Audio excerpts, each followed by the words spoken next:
Here is original rude boy. It's one of those days, isn't it? It's one of those days. It's Nathan. One man, one camera, no fame, one armchair, battling it out against the illness of addiction. It is recovery month, and in case you've missed it, I don't know how many times I have to say this, I'm doing one of these per day, every day, for the entire of September, with a majority of those days representing a year that I use substances in. If you've only just joined us, you're not welcome. Off you go, Johnny come lately. So it is 2010 today, all day. What are we dealing with in the year of our Lord 2010? Unemployment, the financial crisis, standard stuff really. You know my views on this. I banged on about it yesterday. We have got, now this just proves that I may have been a little bit worse for wear during this year, because apparently the SpaceX project was launched. The first commercial space flight or something that was run. It's called the Dragon capsule, was launched into space successfully as some sort of pre-run for commercial space flight. I had no idea that happened. But if anyone else has, then you're thinking, Nathan, I knew about that. It was brilliant. Made me year. We had the Haitian earthquake. I don't know too much about it, and I'm not going to bang on about it, but obviously tragic. And we had, oh, thank God for this. Oh, the iPhone 4 has been released. Obviously I was first in the queue. There I was, you know, with my money, cash in hand, there it was. Desperate I was for this iPhone 4 to come out. Queued up. Apparently there was a fault with it. You know me, I didn't go for the iPhone 4. Pointless, waste of time. Quite bold there with my statement, didn't I? People go, I quite like the iPhones, Dave, but I don't. And there were problems with it. Something to do with the antennae, I'm reading here. Extensive notes yet again. Look at that, look at the preparation. Mind-boggling. And thankfully, one of my favourite, personally a musical influence on me, deep, meaningful lyrics, incredibly powerful, emotive musician, Justin Bieber. Justin Bieber knocking Coldplay off the top spot for me, the all-time brilliant musicians and bands. So there we go. That was 2010. Another year notched up, knocked off and dealt with in my usual slapdash way. Well, yes, there it is from the back row. What have you been up to? What have you been up to, Nath? What have you been up to, my old son? Well, actually, it's one of that rather rambunctious start. Yes, rambunctious. I like the Nathan, but he's a bit loquacious, isn't he? He uses words but I don't understand. It's been a reflective day today, because I'll just, before we go any further, I'll hit this with you. It is 6 months for me today of sobriety to this very day. So I've been a bit reflective, but let's start at the beginning. In fact, what we shall do, I will give you how my day went 6 months ago. That's a good idea. Just come to me, this. Heavily scripted, as I said. How my day went 6 months ago, there or thereabouts, as much as I can't remember of it, and how my day went today. And you put a tick in the box next to the one that you would most like to go through. So, 6 months ago, so I knew I had a hospital appointment that my mother was going to run me to deal with the ascites that had developed. Ascites, for those who don't know, is a swollen stomach. Fluid was gathering, liver wasn't working for obvious reasons, not working properly anyway. So I had that appointment. Now the other half, my rock, my foundation, my entire life, went to work. I usually would lay next to her before she went to work. I would be obviously sweating and trying to control the trembles, which this morning was no different. So I controlled the DTs as much as I could, sweating profusely. I then, once she had left, I then rolled onto my side. The shaking would start to come in, it was starting to come in at this point. I fumbled for the walking stick that I needed to move around. I fell from the bed. Using the walking stick, I was obviously now intent on, as I had been for the previous 2 hours before, physically having to get up, needed to get a drink.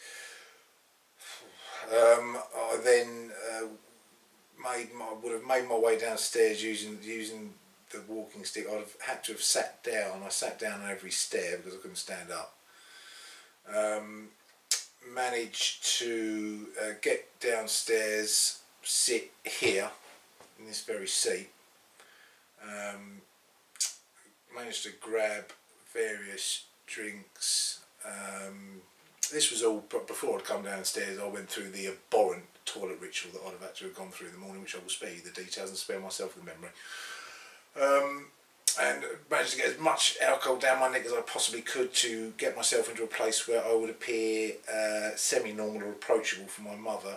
I then made my way, she arrived, I don't remember too much of this, got into the car with her help, got out of the car the other end with her help, made my way hanging on to my mother using a walking stick into the hospital, and that was that. I don't remember too much of it. I was connected to an intravenous drip, told I wasn't going anywhere.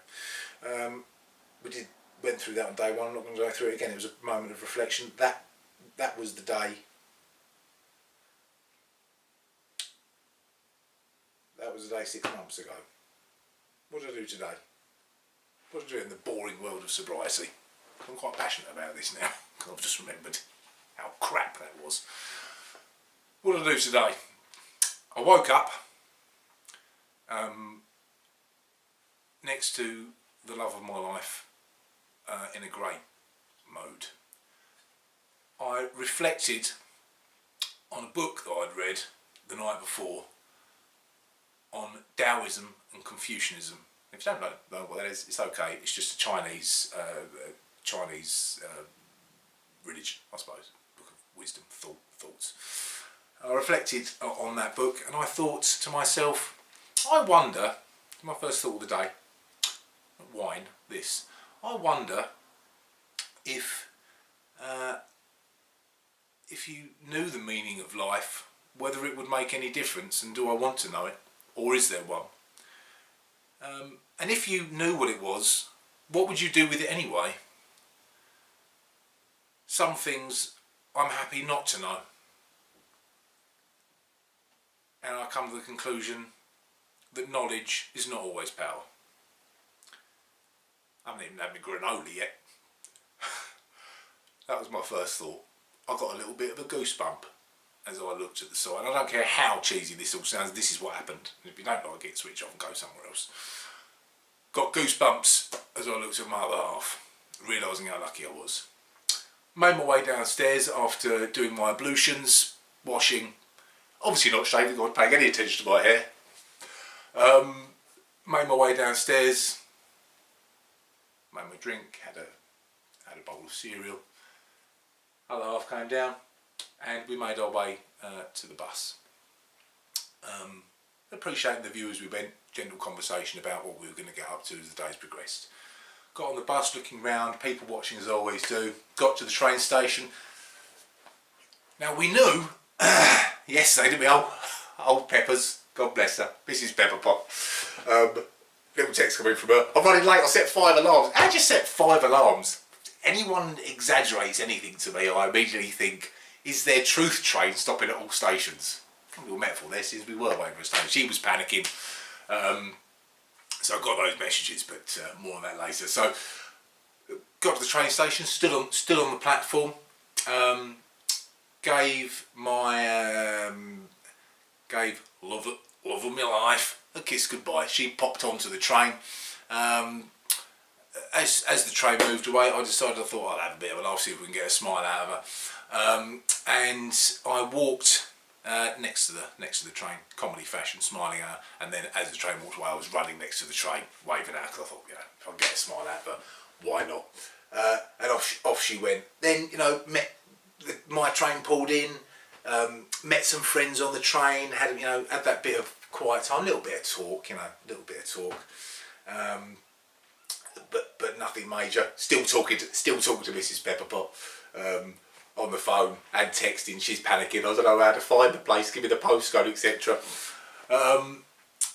Off at the other end, and I'm doing this. I'm doing this course at the moment back at school, which is great. Enjoying learning and taking on the information, being with new people, enjoying their stories, what they're trying to get out of life, what they're doing, where they're coming from, their passions, their loves, engaging in people, being interested in people. And Pepperpot made it, don't worry. Met Spider. Seeth the spider, seeth the oats. They were together, as always. There they are. Like an American couple. Like an American sitcom couple. Martha and Jack, they'd be called. They're not called that. So lovely day again, run by the wonderful Justine. She far more patient than me. How she managed to get through today without killing the students, beyond me. Be quiet. Sleep. But she does very well. Again, engaging. We talk about. I'm not going to bore you with the details of the course, not because it's boring, but we'd be here all day, wouldn't we? Be here all night. I've got to eat. Wonderful day. At the end of it, some people rushed for the train. There was no point in me rushing. A, I don't do rushing. And B, I've only had to wait at the other end to meet up with my significant other as well, because we like to meet and make our way back home. So I went off on a little food shop with Oats and Spider.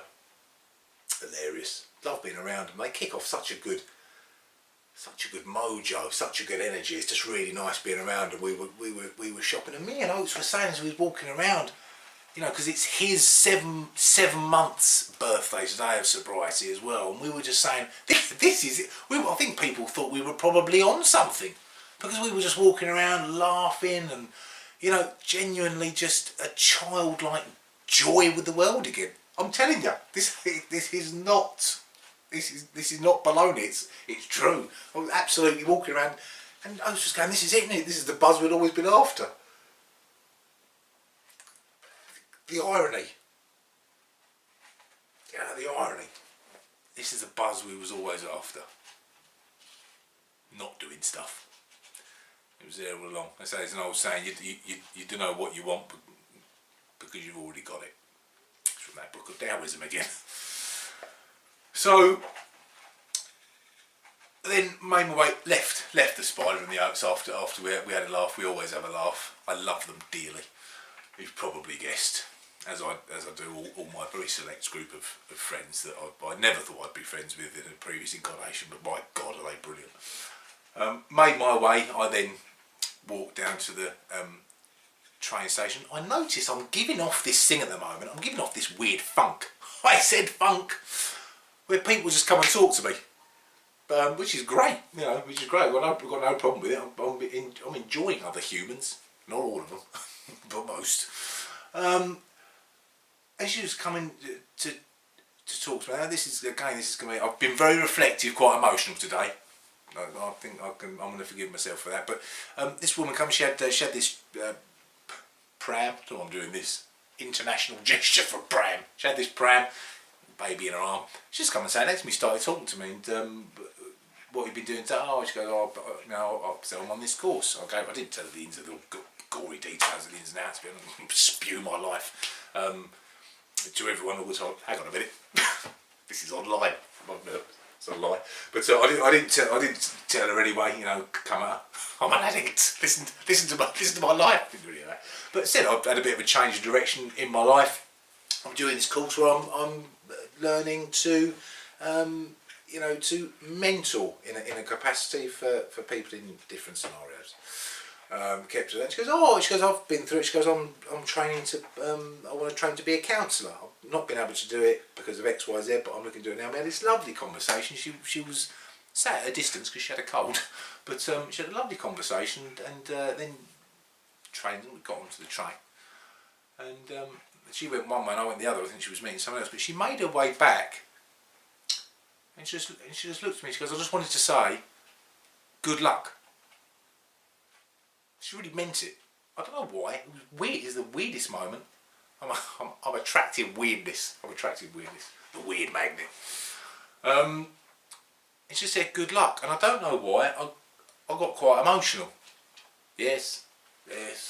Emotions all back, firing all cylinders. I got quite emotional actually. I don't know, something got me. I don't know. The indefinable. You know what I'm like about the indefinable. It builds churches and paints ceilings that lasts for thousands of years. So, on the toss-up between the first and the second day, what would you rather have? You know, and that's why I'm whittering on at you every day. You know, for no other reason than that. And the girl I was talking to said she wants to do counselling because if she can just help one person. And I think, you know, if you the other side of the fence, I think we all feel like that, and I'm no different. So that's why I'm doing it, for no other reason than that. So that was my day, a reflective day. After 6 months of the most extraordinary, bar none, time of my life. What a crazy ride. But bizarrely, I'm at that stage in my life. No regrets. So in the spirit of Recovery Month, I dedicate my 6 months of sobriety to anyone that has got the same illness as I have, that has gone 24 hours without a drink or a drug. See if you can do it again tomorrow. Peace and love. See you later.